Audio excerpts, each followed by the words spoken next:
It's been almost 10 years since renowned indigenous activist and environmental defender Berta Cáceres was murdered in Honduras in March of 2016.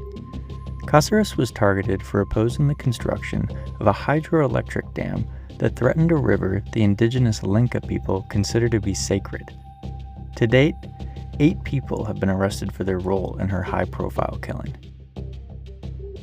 In our narrated story this week, we take a look at a new report that examines the role played by business elites and international banks in the murder, which was published by an independent group of experts.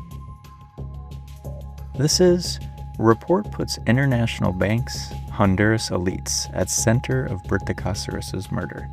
Written and read by me, Parker Asman. The murder of renowned indigenous activist and environmental defender Berta Cáceres in Honduras in 2016 was an organized criminal operation funded by money from 2 international development banks that was diverted away from a controversial extractive project to pay for illegal activities and murder, according to a new report. An independent group of experts tasked by the Inter-American Commission on Human Rights with investigating the crime concluded that a criminal network diverted 67% of the more than $18.5 million provided by the Central American Bank for Economic Integration and the Dutch Development Bank for the Agua Zarca hydroelectric project to pay for illegal surveillance and intelligence operations, armed incursions, and the assassination of Cáceres. It's a perversion of the system that's supposed to regulate these development projects, said Roxana Althos, an international human rights lawyer and one of the report's lead investigators.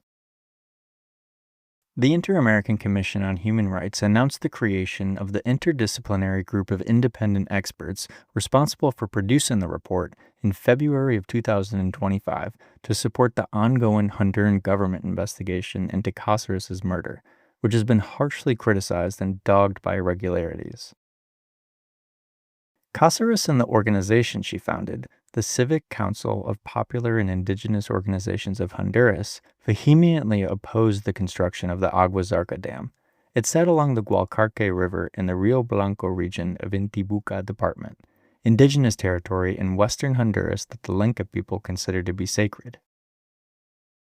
After years of resistance led by the Civic Council of Popular and Indigenous Organizations of Honduras, a team of hitmen killed Cáceres in her home in southwest Honduras in early March of 2016 and wounded Mexican environmental activist Gustavo Castro.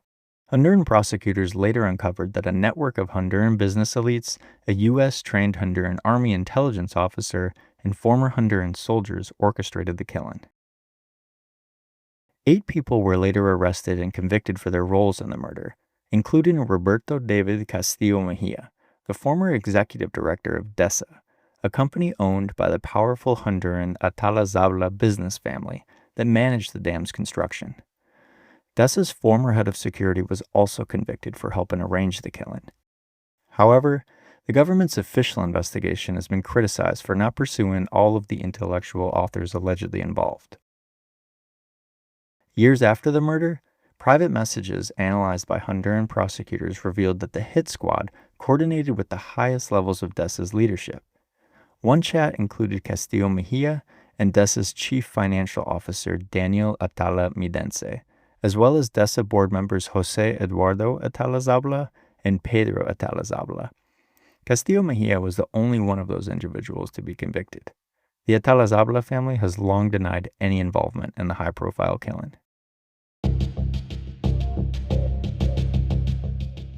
Shell companies shield murder payments. In order to finance the dam's construction in Honduras, DESA submitted several construction requisition forms to the Central American Bank for Economic Integration and the Dutch Development Bank, which detailed what DESA needed the money for and the construction company that would be paid. The banks reviewed those requests and authorized the disbursement of the funds. The money flowed through a trust that was managed by Deutsche Bank in New York and ultimately to the main contractor listed in the agreement, a Guatemalan construction company called Copreca. Copreca was named as the final recipient of the funds, but the report found that the bank account number listed in the documents belonged to a shell company called Concretos del Caribe, or Concasa. That company was founded by Castillo Mejia, DESA's former executive director, and shortly before Cáceres' murder, Castillo Mejia transferred administrative control of Concasa to Atala, DESA's former chief financial officer. The report's investigators tied one $2.6 million deposit the development banks made to Concasa's account in December of 2015 directly to Cáceres' murderers. Daniel Atala authorized a portion of that money to be transferred to offshore accounts linked to DESA. And in March of 2016, 2 days after the crime, about $25,000 was cashed out in the name of several low-ranking DESA officials and delivered to the team of hitmen who murdered Cáceres.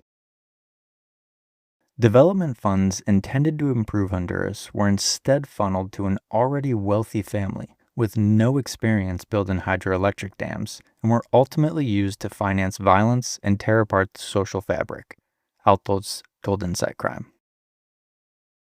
A spokesperson for the Central American Bank for Economic Integration told Inside Crime that the bank has an unwavering ethical commitment and has since strengthened all of our anti-fraud and anti-corruption policies and actions in every possible area. The Atala Zabla family has denied they played any role in the killing, but Alfos said the financial trail detailed in the report makes it very difficult to accept that they were unaware of how those funds were ultimately used. Text messages intercepted by Honduran prosecutors show that Castillo Mejia was in direct communication with the leader of the hit squad at the same time the funds controlled by Concasa were being transferred to pay for the assassination, according to the report. In December 2023, Honduran prosecutors issued an arrest warrant for Daniel Atala, but he remains a fugitive.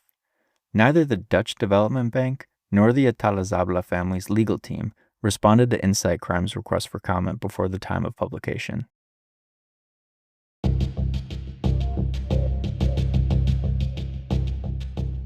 This was Report Puts International Banks, Honduras Elites at Center of Berta Cáceres' Murder, published January 12, 2026. To learn more about the intersection of organized crime, human rights, and development projects across Latin America, visit our website at insightcrime.org. There, you'll find regular coverage of this ongoing case and years of in-depth investigations into environmental crimes in the region. We'll be back with another story next week. Thanks for listening.